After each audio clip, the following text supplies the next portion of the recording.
আমার মা না হয়ে তুমি অন্য কারো মা হলে ভাবছো তোমায় চিনতেম না, যেতেম না ওই কোলে।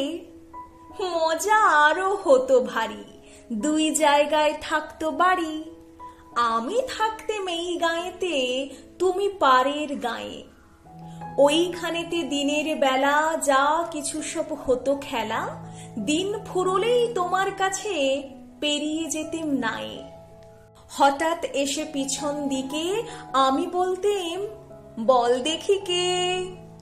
তুমি ভাবতে চেনার মতো, চিনি নে তো তবু। তখন কোলে ঝাঁপিয়ে পড়ে আমি বলতেম গলা ধরে, আমায় তোমার চিনতে হবেই, আমি তোমার অপু।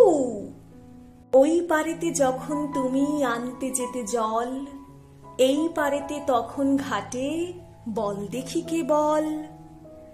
কাগজ গড়া নৌকোটিকে ভাসিয়ে দিতেম তোমার দিকে। যদি গিয়ে পৌঁছতো সে, বুঝতে কি সে কার।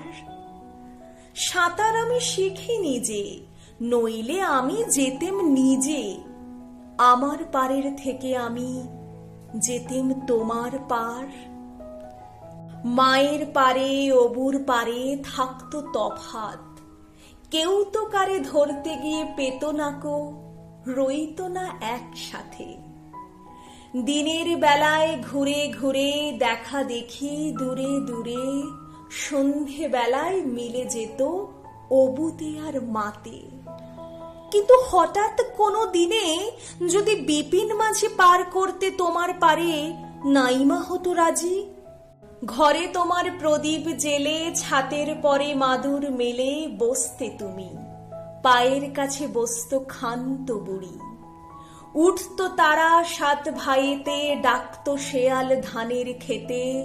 উড়ো ছায়ার মতো বাদুর কোথায় যেত উড়ি।